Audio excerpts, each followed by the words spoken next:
অনেক অনেক দিন আগের কথা, যখন পৃথিবী আজকের মতো এত কোলাহলপূর্ণ ছিল না। মানুষ প্রকৃতির এত কাছাকাছি ছিল যে মাঝে মাঝে মনে হতো গাছপালা, বাতাস আর পাখিরাও মানুষের মনের কথা বোঝে। এমনই এক সময়ে ছোট এক গ্রামের প্রান্তে বাস করতেন এক বৃদ্ধ কাঠুরে, চাচা রহিম। তার ঘরটি ছিল কাঠের তৈরি, পুরনো আর জরাজীর্ণ, কিন্তু সেখানে এক অদ্ভুত শান্তি ছিল। রহিম অন্যদের মতো সাধারণ কাঠুরে ছিলেন না। অন্য লোকেরা গাছকে শুধু কাঠের স্তূপ মনে করত, জ্বালানি, বাজারের রোজগার বা শীতের রাতে আগুন জ্বালানোর মাধ্যম। কিন্তু রহিমের কাছে গাছগুলো ছিল জীবন্ত, যেন তারা শ্বাস নেয়, তাদের হৃৎস্পন্দন আছে, তারা অনুভব করতে পারে। সে প্রায়ই গ্রামবাসীদের বলতো, গাছেরও প্রাণ আছে বাবা, ওরাও কাঁদে, হাসে, শুধু আমরা শুনতে পাই না। লোকেরা হাসত, মাথা নাড়ত, কিন্তু রহিমের বিশ্বাস অটুট ছিল। সে যখনই জঙ্গলে পা রাখত, পায়ের আঙুলে ভর দিয়ে চলত, যেন তার পায়ের চাপে মাটির কষ্ট না হয়। জঙ্গলের নীরবতাকে সে এতটাই শ্রদ্ধা করত যেন সে কোনো মসজিদে প্রবেশ করছে। তার কুড়ালে কখনোই কোনো জীবন্ত ডালে লাগত না। সে শুধু সেই গাছগুলোই বেছে নিত যা শুকিয়ে গেছে, যাদের আয়ু শেষ হয়ে গেছে। প্রথম কোপটি দেওয়ার আগে সে মাথা নিচু করে মাফ চাইত। ভাই গাছ, আমাকে মাফ করে দিও, তোমার কাঠ কোনো ঘরে আলো জ্বালাবে। রহিম গরিব ছিলেন ঠিকই, কিন্তু তার মনটা ছিল রাজার মতো। শুকনো কাঠ বিক্রি করে যেটুকু খাবার জুটত, তাতেই তিনি খুশি থাকতেন এবং আল্লাহর শুকর আদায় করতেন। তার স্ত্রী বহু বছর আগেই মারা গিয়েছিলেন এবং কপালে কোনো সন্তানও ছিল না, না ছেলে না মেয়ে, শুধু স্মৃতি ছিল। আর সেই স্মৃতির মাঝে জঙ্গলটাই ছিল তার ঘর। পাখিরা তার সাথে ভাব জমাত, গাছেরা তার নীরবতা চিনত, এবং বাতাস সেই নিঃসঙ্গ বৃদ্ধের শ্বাস-প্রশ্বাস শুনতে পেত। তার জীবনটা ছিল সাদামাটা, কিন্তু সেই সরলতাই ছিল গভীর শান্তি। তারপর এক বছর এমন কঠিন শীত এলো যা গ্রামবাসী বহু যুগেও দেখেনি। হাড় কাঁপানো বাতাস যেন শরীর কামড়ে ধরছিল, বরফের চাদর সবকিছু ঢেকে ফেলেছিল। রহিমের কুড়ে ঘরের দরজার নিচ দিয়েও বরফের সূক্ষ্ম কণা ঢুকে পড়ত, যেন শীত তাকে চারপাশ থেকে ঘিরে ধরেছে। কাঠ কমে আসছিল, খাবার ফুরিয়ে আসছিল, এবং তার ওপর মহাজন জব্বারের ঋণের বোঝা মাথার ওপর ঝুলছিল। জব্বার সেই লোভী লোক, যার চেহারাতেও দয়ার কোনো চিহ্ন ছিল না। এক সকালে আকাশ থেকে তুলোর মতো বরফ পড়ছিল, তখন দরজায় জোরে টোকা পড়ল। রহিম কাঁপতে কাঁপতে দরজা খুললে দেখল সামনে জব্বার দাঁড়িয়ে।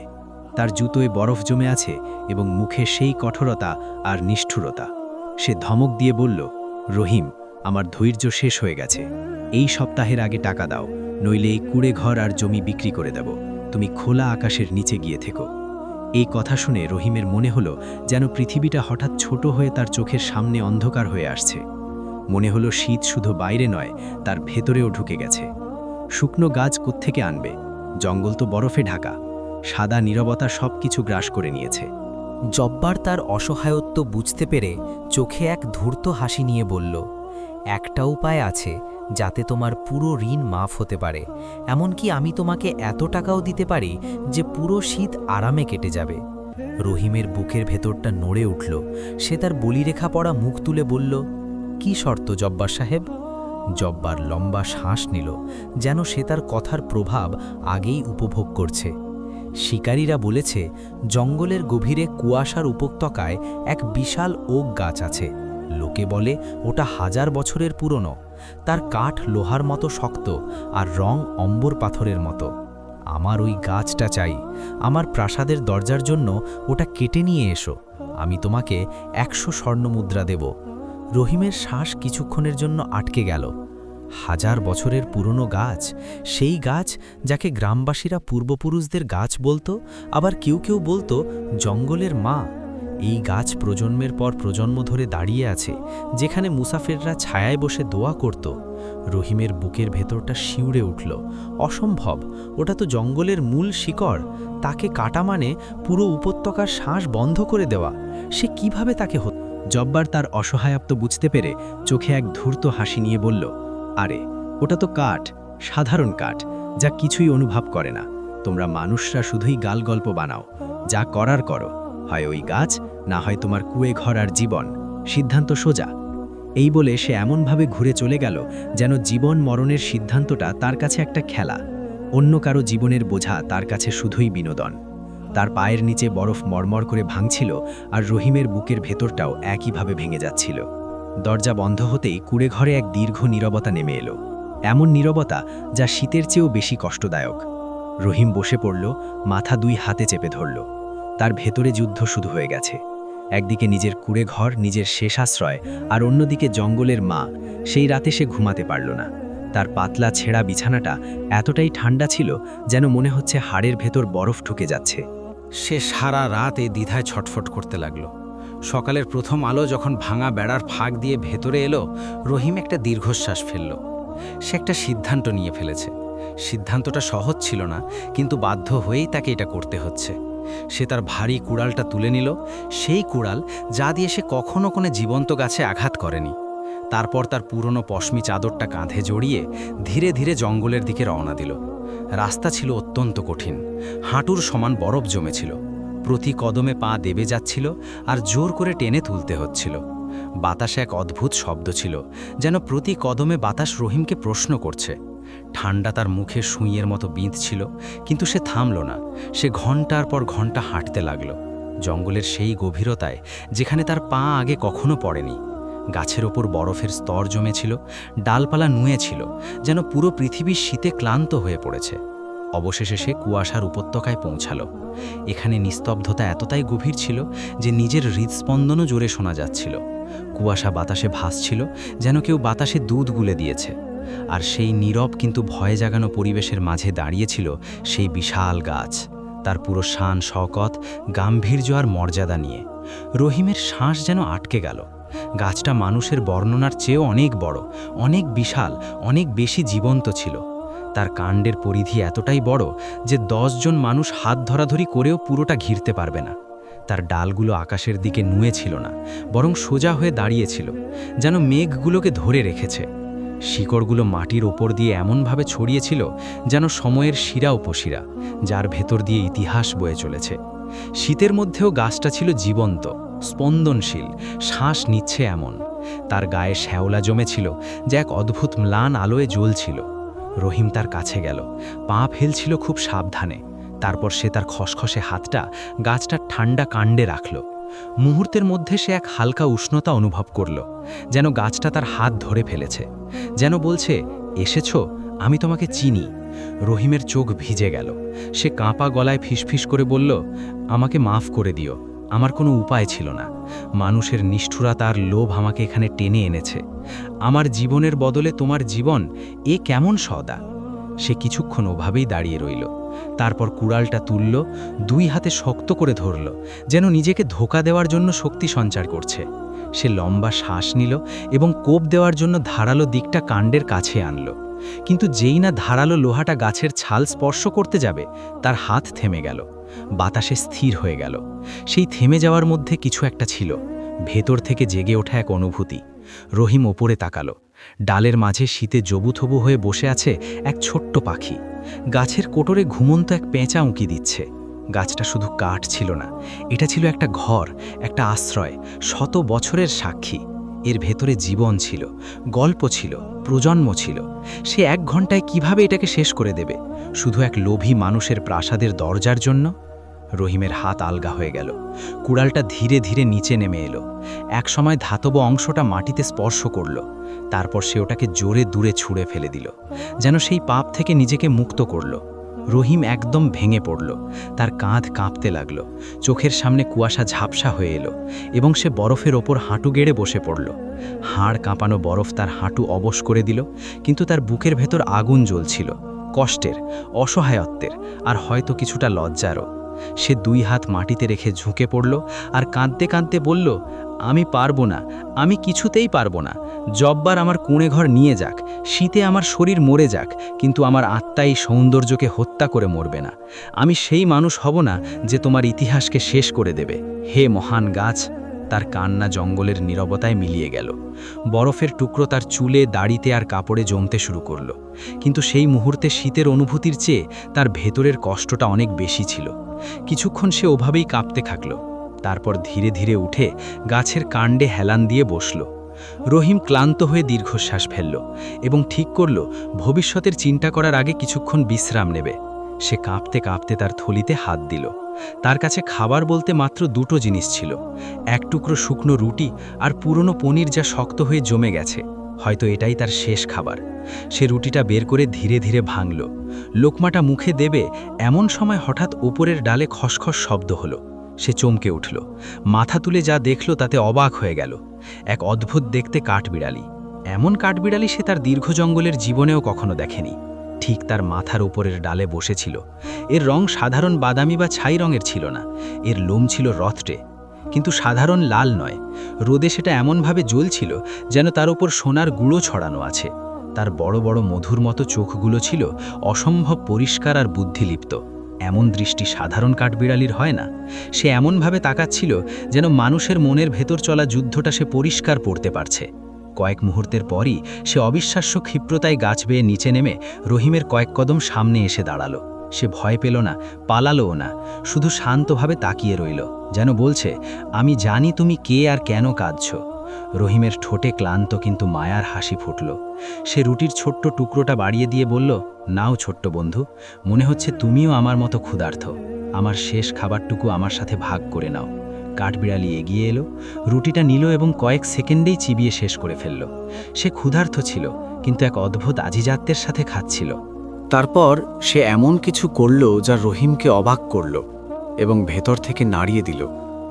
কাঠবিড়ালি তার খুব কাছে এলো, তার নরম ছোট্ট থাবা দিয়ে রহিমের জুতো স্পর্শ করল, যেন কোনো মানুষ হাত রেখে বলছে, এসো। তারপর সে হঠাৎ পূর্ব দিকে দৌড় দিল, কয়েক কদম গিয়ে থেমে গেল, ঘুরে রহিমের দিকে তাকালো এবং তার ঘন লালচে লেজটা নাড়ল। এই ভঙ্গিতে একটা অদ্ভুত আমন্ত্রণ ছিল, ইশারা করে যেন বলছে, আমার সাথে এসো, কিছু একটা তোমাকে দেখানোর আছে। রহিম অবাক হয়ে চোখ পিটপিট করল। এটা কি চায়? এক মুহূর্তের জন্য ভাবল হয়তো আরও খাবার চাইছে, কিন্তু কাঠবিড়ালি আবার একই কাজ করল। দৌড় দিল, থামল, পেছনে তাকালো, তারপর শীষের মতো হালকা শব্দ করল। সেই শব্দের ডাক ছিল, কোমলতা ছিল, বিশ্বাস ছিল। রহিমের মনের গভীর থেকে একটা টান অনুভব হলো। মনে হলো যেন ওই গাছের কৃতজ্ঞতা, তার মনের দোয়া বা কোনো গোপন শক্তি তাকে এগিয়ে যাওয়ার নির্দেশ দিচ্ছে। সে গায়ের বরফ ছেড়ে ধীরে ধীরে উঠে দাঁড়ালো এবং কুড়ালটা তুলে নিল। তবে এবার কাটার জন্য নয়, বরং পথে কোনো বিপদ এলে নিজেকে বাঁচানোর জন্য। মনের মধ্যে এক অদ্ভুত প্রশান্তি ছিল, যেন সিদ্ধান্তটা সঠিক। তারপর সে মুখে এক ম্লান কিন্তু শান্ত হাসি নিয়ে সেই সোনালি কাঠবিড়ালির পিছু পিছু চলতে শুরু করল। কাঠবিড়ালি খুব জোরে দৌড়াচ্ছিল না, সে এমন গতি রাখছিল যাতে রহিম সহজেই তার পিছু নিতে পারে। সে তাকে জঙ্গলের আরও গভীর অংশে নিয়ে যাচ্ছিল। রাস্তা সরু হয়ে আসছিল, গাছের ডালপালা উপরে মিলেমিশে এমন এক ছাদ তৈরি করেছিল যে আকাশ আর দেখা যাচ্ছিল না। আলো কমে আসছিল, বাতাসে আর্দ্রতা বাড়ছিল এবং কোথাও কোথাও বরফ সরাসরি না পড়ে ডালপালার ফাঁক গলে ঝরছিল। রহিমের মনে অদ্ভুত এক অনুভূতি হচ্ছিল, ভয়ও লাগছিল, আবার বিস্ময় আর অদ্ভুত এক আশাও জাগছিল, যেন এই ছোট্ট প্রাণীটি কোনো গোপন রহস্য জানে, কোনো গোপন পথ বা গন্তব্য। কিন্তু সেই চিন্তা বেশিক্ষণ মাথায় রাখল না। সে শুধু জানত যে কাঠবিড়ালিটাকে ডাকছে এবং সে সেই ডাকে সাড়া দিতে বাধ্য। সে নীরবে সোনালি কাঠবিড়ালির পিছু পিছু এগিয়ে চলল জঙ্গলের সেই অংশের দিকে যেখানে আলো কমে আসছে, ছায়া ঘন হচ্ছে এবং বাতাসে এক অদ্ভুত পরিবর্তনের আভা, যেন এই যাত্রার শেষে কোনো অজানা গল্প রহিমের জন্য অপেক্ষা করছে। বাতাসে এক অদ্ভুত কোমল সুগন্ধ ভেসে বেড়াচ্ছিল, এমন গন্ধ যা মানুষের মনকে নিমিষেই শান্ত করে দেয়। ভেজা মাটির গন্ধ, বৃষ্টির পর মাটি থেকে যে সোদা গন্ধ ওঠে তার সাথে মিশেছিল এমন এক ফুলের সুবাস যা শীতে কখনো ফোটে না। যেন বাতাসে কোনো অদেখা বসন্তের আভাস ভাসছে, যেন শীতের নিষ্ঠুরতা হঠাৎ এক নরম নিঃশ্বাস ফেলেছে। রহিম কয়েক মুহূর্ত অবাক হয়ে দাঁড়িয়ে সেই সুগন্ধ অনুভব করতে লাগল। তার মনে হলো বাতাস নিজেই তাকে কিছু বলতে চাইছে, কোনো গোপন কথা, কোনো ইশারা। সে জানত না, একদমই জানত না যে গাছের ওপর দয়া করার এই সরল সিদ্ধান্ত তার সামনে এমন এক পৃথিবীর দরজা খুলে দিয়েছে যা সাধারণ মানুষের চোখের আড়ালে থাকে। সে এটাও জানত না যে এই ছোট্ট কাঠবিড়ালি, যাকে সে এতক্ষণ শুধুই এক ক্ষুধার্ত প্রাণী ভাবছিল, সে আসলে জঙ্গলের সবচেয়ে মূল্যবান গুপ্তধনের প্রহরী, এমন এক গুপ্তধন যা সোনার চেয়েও দামি এবং যা মাটির নিচে লুকিয়েছিল শতাব্দীর পর শতাব্দী ধরে কোনো এক সৎ মানুষের অপেক্ষায়। রহিম কাঠবিড়ালিকে দেখে মনে এক অদ্ভুত মায়া অনুভব করল। সেই ছোট্ট প্রাণীটি ক্ষিপ্র ও চপলা পায়ে লাফিয়ে লাফিয়ে এগিয়ে চলছিল, যেন হাওয়ায় ভাসছে। যখনই বৃদ্ধ কাঠুরে পিছিয়ে পড়ত, সে তখনই থামত, ছোট্ট মাথা ঘুরিয়ে তাকাত, যেন বলছে, এসো, আমি এখানেই আছি, পথ হারিও না। এই ভঙ্গিতে এতই নিষ্পাপ ভালোবাসা ছিল যে রহিমের মুখে আপন মনেই হাসি ফুটে উঠল। কাঠবিড়ালি তাকে একের পর এক সরু পথ দিয়ে নিয়ে চলল। বরফে ঢাকা গাছ, শুকনো পাতার মর্মর শব্দ, ঠান্ডা বাতাসের কামড় সব পেছনে ফেলে এলো। রহিমের মনে হলো সে সাধারণ কোনো জঙ্গলে নেই, বরং কোনো স্বপ্নের পথে হাঁটছে। পথ বদলালো, আলো কমে এলো, কিন্তু বাতাসে সেই রহস্যময় সুগন্ধ প্রতি কদমে আরও গাঢ় হতে লাগল। অবশেষে কাঠবিড়ালি তাকে এক পাথুরে গর্তের কাছে নিয়ে এলো। জায়গাটা একটা জমে যাওয়া ঝর্ণার পেছনে লুকানো ছিল। ঝর্ণার বরফ সূর্যের আলোয় ম্লান সাদা আভায় জ্বলছিল, যেন কেউ চাঁদের আলো জমিয়ে রেখেছে। এখানে এক অদ্ভুত পরিবেশ ছিল। সূর্যের আলো সরাসরি পৌঁছচ্ছিল না, কিন্তু জায়গাটিতে এক বিস্ময়কর উষ্ণতা ছিল, যেন বাতাস নিজেই কোনো পবিত্র প্রদীপের আগুনে জ্বলছে। কঠিন শীত যেন এই জাদুকরী জায়গার বাইরেই থমকে গেছে, যেন এই জাদুকরী জায়গার সম্মানে শীত তার বরফ শীতল থাবা গুটিয়ে নিয়েছে। বাতাসে এক পবিত্র নীরবতা ছিল যা হৃদয়ে ছুঁয়ে যাচ্ছিল। কাঠবিড়ালি একটা বিশাল পড়ে থাকা গাছের গুঁড়ির কাছে গিয়ে থামল। গুঁড়িটায় ঘন সবুজ শ্যাওলা জমেছিল, ভেজা এবং নিস্তব্ধ।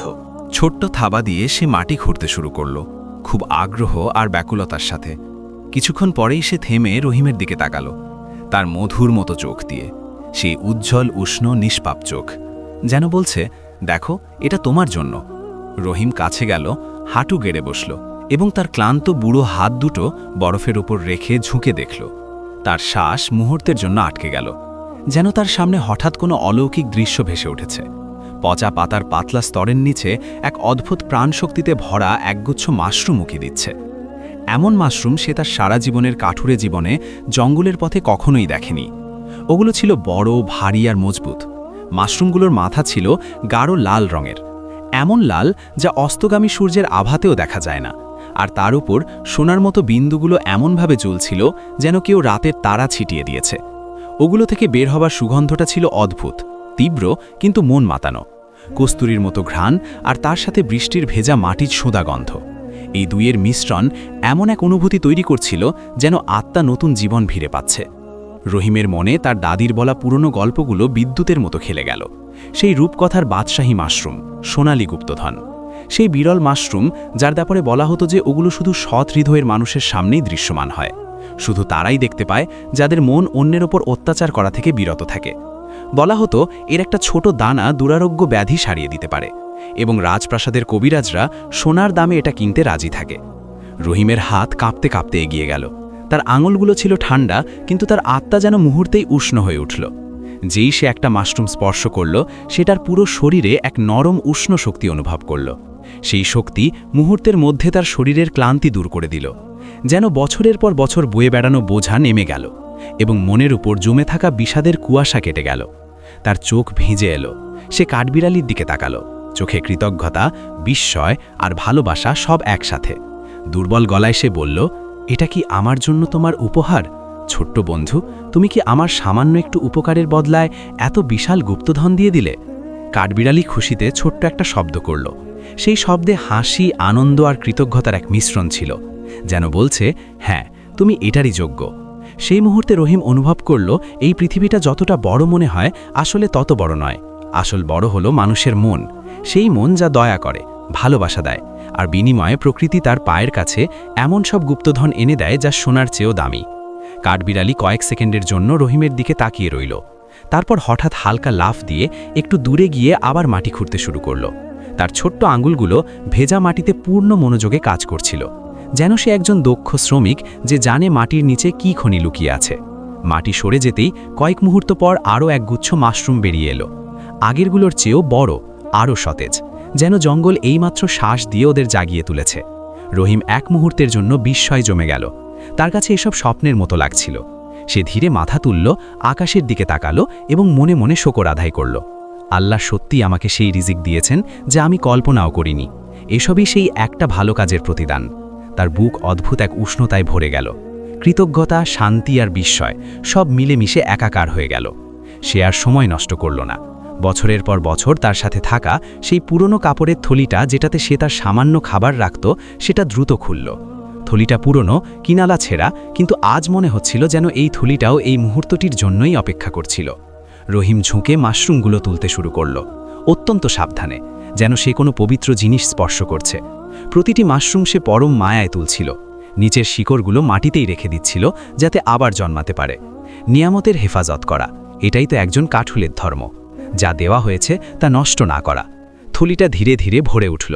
সেখান থেকে ওঠা সুগন্ধ, সেই গাঢ় লাল রং, সোনালি বিন্দু আর কস্তুরীর ঘ্রাণ সব মিলে থলিটাকে এক ছোট্ট গুপ্তধনে পরিণত করল। যখন থলি ভরে গেল, রহিম সেটা কাঁধে তুলল।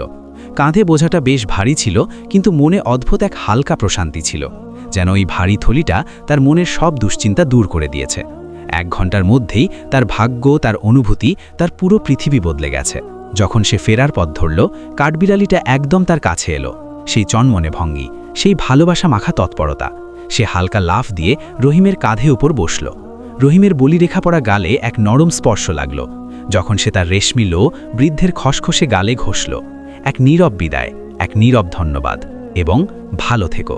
পরের মুহূর্তেই সে ক্ষিপ্রগতিতে লাফ দিয়ে গাছের আড়ালে হারিয়ে গেল, যেন জঙ্গল তাকে আবার নিজের আঁচলে লুকিয়ে ফেলল। রহিমের মনে আশা আর বিশ্বাসের এক গভীর ঢেউ উঠল। আজ সে আর সেই আগের অসহায় ঋণের বোঝায় নুব্জ মানুষটি নয়। আজ সে এক আলোকিত হৃদয় নিয়ে গ্রামের পথে পা বাড়াল। সূর্য ডোবার সময় সে যখন গ্রামে পৌঁছালো, বাতাসে তখন কমলা রঙের আভা আর ফসলের ক্ষেতের পাশে লম্বা ছায়া পড়েছে। কিন্তু তার ঘরের সামনে এক অন্য দৃশ্য অপেক্ষা করছিল। মহাজন জব্বার তার সেই কুৎসিত হলুদ দাঁত বের করা হাসি নিয়ে কোমরে হাত দিয়ে দাঁড়িয়েছিল, সাথে তার 2 পেয়াদা, চোখ রাঙিয়ে নিষ্ঠুর প্রস্তুতির সাথে, যেন মুহূর্তের মধ্যেই তারা রহিমকে ঘর থেকে বের করে দেবে। জব্বার ব্যঙ্গ করে অট্টহাসি দিল এবং জোরে চেঁচিয়ে বলল, দেখো দেখো, খালি হাতে ফিরে এসেছে। কোথায় সেই 1000 বছরের অজ্ঞাতের কাঠ? কি ঘর ছাড়া হওয়া মেনে নিয়েছ? তার গলায় সেই একই অহংকার আর নিষ্ঠুরতা যা বছরের পর বছর রহিমকে পিষে মেরেছে। কিন্তু আজ রহিম অন্য মানুষ। সে শান্তভাবে, পূর্ণ আত্মবিশ্বাসের সাথে তার দিকে তাকালো। আমি গাছ কাটিনি জব্বার, আত্মা টাকা দিয়ে কেনা যায় না, আর জঙ্গল আমাকে তার চেয়েও দামি জিনিস দিয়েছে। এই কথা শুনে জব্বারের চেহারায় মুহূর্তের জন্য বিস্ময় দেখা দিল। তারপরই লোভ জেগে উঠল। রহিম থলিটা খুলল। এমন সুগন্ধ ছড়িয়ে পড়ল যে পেয়াদারাও অবাক হয়ে পিছিয়ে গেল। জব্বার ছোঁ মেরে ভেতরে তাকালো এবং যেন তার আত্মাই লোলুপ হয়ে উঠল। এ তো রাজকীয় মাশরুম! তার চোখ লোভে চকচক করতে লাগল, যেন তার ভেতরের পশুটা জেগে উঠেছে। আমি তোমার ঋণের বদলে এসব নিয়ে নিচ্ছি। রহিম ঝটকা মেরে থলিটা টেনে নিল। তার চেহারায় প্রথমবারের মতো এমন এক কঠোরতা ছিল যা হয়তো সে নিজেও জানত না যে তার মধ্যে আছে। না, তোমার জুলুম আজ শেষ। আমি নিজে শহরে গিয়ে এগুলো বিক্রি করব। এবং সে তাই করল। শহরে পৌঁছে বাদশার বিশেষ কবিরাজের সামনে মাশরুমগুলো রাখল। কবিরাজ মাশরুমগুলো দেখলেন, ঘ্রাণ নিলেন, তাদের উজ্জ্বলতা চিনতে পারলেন এবং এক মুহূর্ত দেরি না করে রায় দিলেন, শাহজাদির চিকিৎসার জন্য আমাদের এগুলোর প্রয়োজন। এর ওজন সমান সোনা তোমার হলো। রহিম সোনা নিয়ে ফিরল, শুধু ধনী হয়ে নয়, বরং মাথা উঁচু করে বাঁচা মানুষ হিসেবে। গ্রামে ফিরে সে জব্বারের মুখের ওপর তার ঋণের টাকা ছুঁড়ে মারল, এমনভাবে যেন মহাজনের অহংকারের প্রাসাদ ধসে পড়ল। তারপর সে নিজের কুড়ে ঘরের জমি কিনল। শুধু তাই নয়, তার গরিব প্রতিবেশীদের জমিও কিনে নিল, যাতে মহাজন আর তাদের ওপর অত্যাচার না করতে পারে। জব্বার এসব সহ্য করতে পারল না। তার মনের কালো লোভ এক অজগরের মতো ফনা তুলল। সে পাগল হয়ে গেল। অন্ধ, বেসামাল হয়ে কুড়াল তুলে দাঁত কিড়মির করতে করতে কুয়াশার উপত্যকার দিকে ছুটল। সে পাগলের মতো এক গাছ থেকে আরেক গাছের দিকে ছুটতে লাগল, যেন সে যে কোনো মূল্যে সেই গুপ্তধনের পথ খুঁজে বের করবে যা তাকে অন্ধ করে দিয়েছে। কিন্তু জঙ্গল তার রহস্য পাপীদের দেয় না। জঙ্গল নির্জীব ছিল না। সে দেখছিল, শুনছিল, বিচার করছিল। কুয়াশা ধীরে ধীরে ঘন হতে লাগল। একসময় জব্বারের মনে হতে লাগল সে যেন কোনো জীবন্ত সত্তার পেটের ভেতর হাঁটছে। রাস্তা, মাটির ঢিবি, গাছের চিহ্ন সব গায়েব হয়ে গেল। সে পা বাড়ালেই কুয়াশা তার পা জড়িয়ে ধরছিল, যেন তাকে থামাচ্ছে বা হয়তো তাকে গ্রাস করছে। কোথায় সেই গাছ? কোথায় সেই কাঠবিড়ালি? সে পাগলের মতো চিৎকার করতে লাগল, কিন্তু উত্তরে শুধু কুয়াশার গভীর নীরবতা মিলল, এমন নীরবতা যা মানুষের হাড় পর্যন্ত কাঁপিয়ে দেয়। সে পথ হারালো। ঘণ্টা, দিন, হয়তো রাত, সময়ের হিসেব মুছে গেল। তার গলা তৃষ্ণায় ফেটে যাচ্ছিল, চোখের নিচে কালির দাগ, কাপড় ছিঁড়ে ফালি ফালি। তার মাথায় শুধু একটা জিনিসই অবশিষ্ট ছিল, লোভের সেই প্রতিধ্বনি যা তার নিজেরই মাথায় চক্কর খাচ্ছিল। তারপর সে কুয়াশার মধ্যে ছায়া দেখতে শুরু করল, এমন সব চোখ যা পলক ফেলে না, এমন সব গাছ যা মনে হতো নড়ছে। সে যেদিকেই ফিরত মনে হতো কোনো ছায়া তার উপর ঝুঁকে আসছে। তার মস্তিষ্ক বিকল হতে শুরু করল, শ্বাস এলোমেলো হয়ে গেল। অবশেষে জঙ্গল তাকে সেটাই ফিরিয়ে দিল যা সে সাথে নিয়ে গিয়েছিল, ভয়, লোভ আর অন্ধকারের বোঝা। সে গ্রামে যখন ফিরে এলো তখন সে এক জীবন্ত লাশ, ছেঁড়া কাপড়, পিঁপড়ের গতিতে হাঁটছে, চুল উস্কো খুস্কো, চোখ বিস্ময় আর আতঙ্কে বড় হয়ে আছে। সে বিড়বিড় করতে লাগল, ওরা দেখছিল, গাছগুলো হাঁটছিল, আমাকে আর পাঠিও না, জঙ্গল আমাকে খেয়ে ফেলবে। সেই দিনের পর জব্বার আর কখনো জঙ্গলের দিকে তাকানোর সাহস করেনি। লোভ তাকে জেতায়নি, বরং তার ভিত্তিই নাড়িয়ে দিয়েছিল। আর চাচা রহিম, তিনি তার বাকি জীবনটা শান্তি আর স্বাচ্ছন্দ্যে কাটিয়ে দিলেন, কিন্তু তার আসল অভ্যেস তিনি ছাড়েননি। তিনি প্রতিদিন জঙ্গলে যেতেন, তবে এখন আর কাঠুরে হিসেবে নয়, বরং একজন রুক্ষক হিসেবে। প্রতি কদমে ছিল নম্রতা, প্রতি নিঃশ্বাসে ছিল শ্রদ্ধা। তিনি সেই বিশাল ওক গাছের চারপাশে কাঠের এক ছোট বেড়া তৈরি করেছিলেন, এমন বেড়া যা ছিল নিরাপত্তার প্রতীক এবং কৃতজ্ঞতারও। আর সব সময় তিনি গাছের গোড়ায় এক মুঠো শুকনো ফল রেখে আসতেন তার সেই সোনালী বন্ধুর জন্য, সেই কাঠবিড়ালির জন্য, যে তাকে শিখিয়েছিল দয়াই হল পৃথিবীর গুপ্তধনের চাবিকাঠি, আর যে নেক কাজ বনে সে ভাগ্যের ফসল হিসেবে সোনা ঘরে তোলে। গল্প এখানেই শেষ, কিন্তু গল্প কখনো শেষ হয় না। কমেন্টে জানান আপনি এই গল্প থেকে কি শিখলেন, কোন দেশ থেকে আমাদের শুনছেন। আর যদি গল্পটা ভালো লেগে থাকে তবে লাইক এবং সাবস্ক্রাইব করতে ভুলবেন না, যাতে আমাদের প্রতিটি নতুন গল্পের সাথে আপনিও থাকতে পারেন।